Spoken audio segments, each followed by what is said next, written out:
The Art of War by Sun Tzu.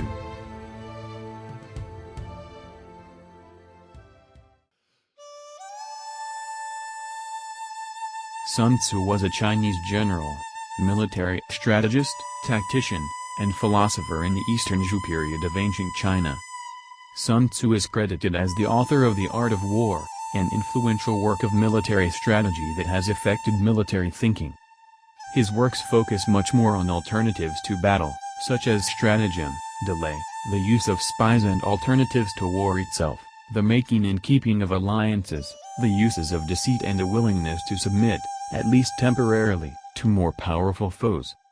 The name Sun Tzu, by which he is best known in the Western world, is an honorific which means master son. Many business books have applied the lessons taken from the book to office politics and corporate business strategy. The book is also popular among Western business circles, citing its utilitarian value regarding management practices. Many entrepreneurs and corporate executives have turned to it for inspiration and advice on how to succeed in competitive business situations. The book has also been applied to the field of education. The Art of War has been the subject of legal books and legal articles on the trial process, including negotiation tactics and trial strategy.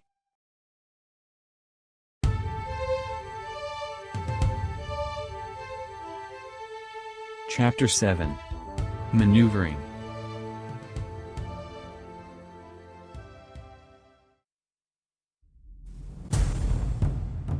Sun Tzu said, "In war, the general receives his commands from the sovereign.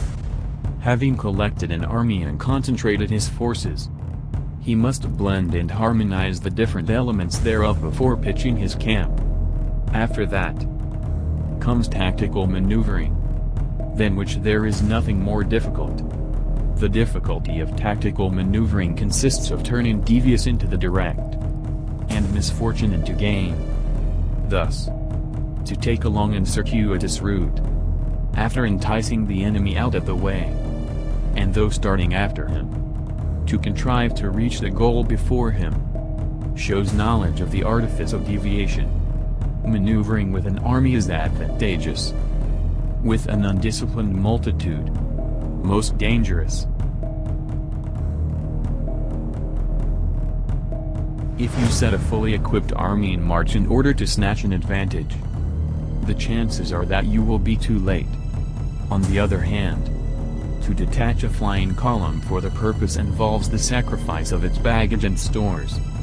Thus, if you order your men to roll up their buff coats, and make forced marches without halting day or night, covering double the usual distance at a stretch, doing 100 li in order to wrest an advantage, the leaders of all your 3 divisions will fall into the hands of the enemy. The stronger men will be in front. The jaded ones will fall behind. And on this plan only 1/10 of your army will reach its destination. If you march 50 kilometers in order to outmaneuver the enemy, you will lose the leader of your 1st division, and only half your force will reach the goal. If you march 30 kilometers with the same object, 2/3 of your army will arrive. We may take it then that an army without its baggage train is lost. Without provisions it is lost. Without bases of supply it is lost. We cannot enter into alliances until we are acquainted with the designs of our neighbors. We are not fit to lead an army on the march unless we are familiar with the face of the country, its mountains and forests, its pitfalls and precipices, its marshes and swamps. We shall be unable to turn natural advantage to account, unless we make use of local guides. In war, practice dissimulation, and you will succeed. Whether to concentrate or to divide your troops must be decided by circumstances. Let your rapidity be that of the wind, your compactness that of the forest. In raiding and plundering be like fire, is immovability like a mountain. Let your plans be dark and impenetrable as night. And when you move, fall like a thunderbolt. When you plunder the countryside, Let the spoil be divided amongst your men. When you capture new territory, cut it up into allotments for the benefit of the soldiery. Ponder and deliberate before you make a move. He will conquer who has learned the artifice of deviation. Such is the art of maneuvering. The Book of Army Management says, on the field of battle, the spoken word does not carry far enough. Hence the institution of gongs and drums. Nor can ordinary objects be seen clearly enough. Hence the institution of banners and flags. Gongs and drums, banners and flags, are means whereby the ears and eyes of the host may be focused on one particular point. The host thus forming a single united body. Is it impossible either for the brave to advance alone, or for the cowardly to retreat alone? This is the art of handling large masses of men. In night fighting, then, make much use of signal fires and drums. And in fighting by day, of flags and banners, as a means of influencing the ears and eyes of your army. A whole army may be robbed of its spirit. A commander-in-chief may be robbed of his presence of mind. Now, a soldier's spirit is keenest in the morning. By noonday it has begun to flag.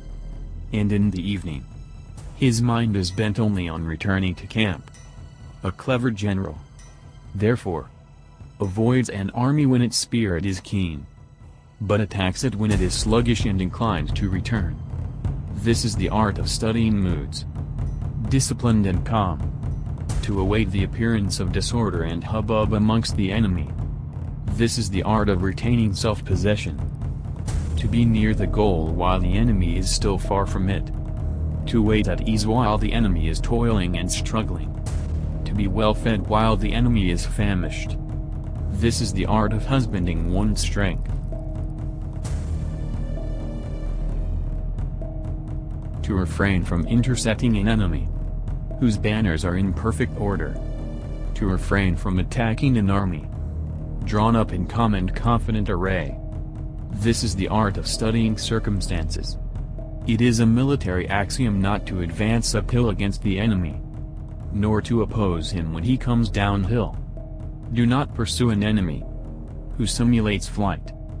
Do not attack soldiers whose temper is keen. Do not swallow bait offered by the enemy. Do not interfere with an army that is returning home.